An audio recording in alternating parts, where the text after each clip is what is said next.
Kita sudah belajar mengira kebarangkalian taburan nombor piawai apabila nilai Z diberi. Contohnya, nilai Z 1.92. Daripada kalkulator, kita boleh memperolehi nilainya ialah, kebarangkalian itu ialah 0.0274. Ini ialah nilai Z. Okey, hari ini kita akan menentukan nilai Z apabila kebarangkalian diberi. Apabila kebarangkalian diberi, apakah nilai Z yang perlu kita cari? So, untuk menentukan nilai Z ini, yang first thing yang kita kena ingat ialah yang kita sudah belajar, luas di bawah graf keseluruhan ialah 1. Graf separuh daripada graf, luas separuh daripada graf ialah 0.5. So, nilai Z ini ada dua kedudukan.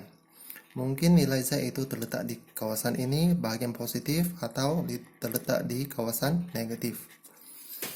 Okey, apabila kita melihat kepada nilai ini, 0.3974. Nilai ini adalah kurang daripada 0.5. Kurang daripada separuh luas. So, Z lebih besar daripada Z. Biasanya kita akan lorekkan sebelah kanan nilai Z ini. So, untuk yang kes ini, kalau cikgu gunakan kedudukan ini ialah kawasan lorekannya. So, kawasan ini adalah kurang daripada 0.5 mengikut apa yang diberi. So, ini adalah kedudukan Z yang betul, iaitu Z dia bernilai positif. Tetapi kalau kita gunakan Z di bahagian ini, kita lorekkan sebelah kanannya, apa yang kita dapati, luas keseluruhan akan melebihi 0.5.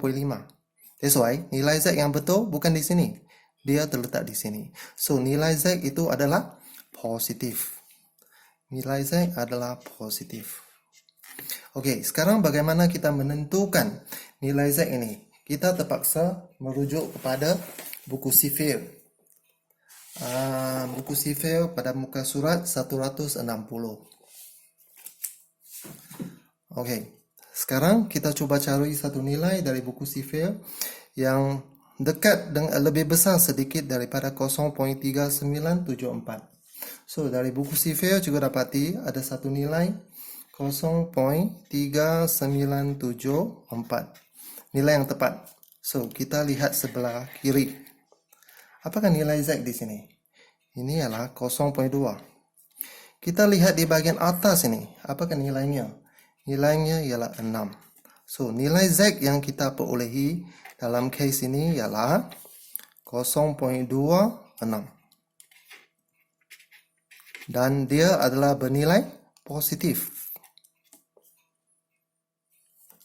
Okey, case yang kedua. Z greater than Z. Ini pun kebarangkalian Z greater than Z. Tetapi lihat nilai ini. Nilai ini adalah lebih daripada 0.5. So, sama juga kita ada dua kedudukan. Z di sini positif atau Z di sebelah sini negatif. Okey, Z greater kita akan lorekkan kawasan di sebelah kanan sesuatu nilai. Kalau cikgu lorekkan kawasan di sebelah sini, kawasan ini kurang daripada 0.5. Kalau cikgu lorekkan kawasan di sini, kawasan ini adalah lebih daripada separuh keluasan keseluruhan. So, maksud dia, luas ini adalah lebih dekat dengan apa yang diberi. So, Z berada di sini. Maksud dia di sini, nilai Z adalah bernilai negatif. Z adalah bernilai negatif. Okey, sekarang kita hendak mencari nilai ini dari buku sifil. Tetapi memang kita tidak akan dapat nilai ini dari buku sifil. So, apa yang kita buat? Kita guna 1 tolak 0.9247. So, nilai yang kita dapat ialah 0.0753. So, cikgu akan cari 0.0753 ini dalam buku sifil. Dari buku sifil, apa yang cikgu dapati ialah kita kena cari satu nilai yang lebih besar sedikit daripada nilai 0.0753. So, apa yang cikgu jumpa ialah 0.0764. Ini ialah satu nilai yang lebih besar sedikit daripada 0.0753. Okey, lihat kiri. Ini ialah 1/4. Lihat atas. Nilai ini ialah 3. Dan kita dapati ada perbezaan. So, perbezaan dia ialah 11. So, kita tengok di sebelah kanan. Ada tak nilai 11? Ada tak nilai 11? Ada. Kita jumpa ada satu nilai 11 ini. Maka kita lihat bahagian atasnya. Bahagian atas ini nilai dia ialah 8. So, nilai Z yang kita perolehi dalam kes ini ialah 1.438. 1.438. Okey. Dan kita dapati nilai Z itu berada di sini. So, nilai dia adalah negatif. Nilai Z itu adalah negatif. Okey, case number 3. Tadi Z greater than Z. Sekarang Z less than Z. Okey, kalau Z less than Z, so nilai Z mungkin berada di sini positif atau Z mungkin berada di sini. So, Z less than Z, kita akan lorekkan kawasan di sebelah kiri sesuatu nilai. Okey. Kalau cikgu lorek di sebelah kiri nilai ini, cikgu dapati nilai dia, kawasan dia ada lebih daripada separuh graf. So, nilai ini tidak sama. So, maksud dia, nilai Z itu sepatutnya berada di sini. Kalau cikgu lorekkan kawasan di sebelah kiri, cikgu dapati kawasan ini adalah kurang daripada separuh graf. So, dia lebih tepat berbandingan dengan apa yang kita mau. So, maksud dia nilai Z dia adalah negatif dalam kes ini.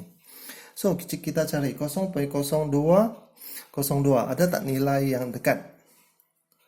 Nampaknya macam ada satu nilai yang sangat dekat. 0.0202.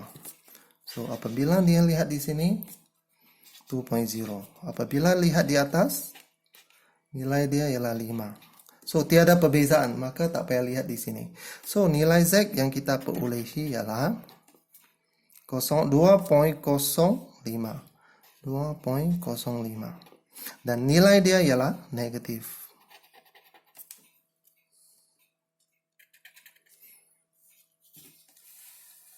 Case yang keempat. Z less than Z. So, Z mungkin di sini. Atau Z mungkin di sini. So, Z less than Z, kita akan lorekkan kawasan di sebelah kiri. Okey. Kalau kita lorek di sebelah sini, kawasan dia terlalu kecil. Maksud dia, kemungkinan yang besar ialah Z terletak di sini. Apabila kita lorekkan, kawasan ini adalah lebih dekat dengan nilai ini. So, Z terletak di sini. So, Z bernilai positif. Okey, 0.7. Tiada dalam buku sifir. Maka, kita kena guna 1 tolak 0.7. Kita dapati nilai dia ialah 0.3. 3 maksud dia 3,000 lah. So, cari dalam buku sifir, kita dapati, kita cari satu nilai yang lebih besar sedikit daripada 0.3,000. Okey, nilai yang kita dapat ialah 0.3015. Tengok kiri, 0.5. Tengok atas, nilai dia ialah 2. Okey, ada beza. Kok 3015, 300. Beza dia 15. Tetapi tidak ada nilai 15 di sini, maka kita guna nilai 14. So, lihat di atas, nilai dia ialah 4. So, nilai Z di sini ialah 0.524. 0.524. Dan Y-nya bernilai positif tadi. Y-nya bernilai positif. So, Y-nya bernilai positif. So, keempat situasi ini sebenarnya boleh cikgu simpulkan di dalam satu jadual yang macam ini. So, case pertama, Z greater than Z. Dan Z greater than Z. Dan nilai ini greater than, less than 0.5. Case kedua, Z dia bernilai positif. Case kedua, Z greater than Z. Nilai kebarangkalian ini greater than 0.5. Nilai Z yang cikgu lukis tadi, nilai Z dia ialah negatif. Case yang ketiga, Z less than Z. Nilai ini less than 0.5. So, cikgu dapati Z dia bernilai negatif. Dan case yang paling last kali, Z less than Z, nilai kebarangkalian greater than 0.5, cikgu dapati nilai Z dia adalah positif. Okey, sebenarnya kita boleh menggunakan kesimpulan ini untuk menentukan nilai Z itu positif atau negatif. Sebagai contoh. Okey, sebagai contoh.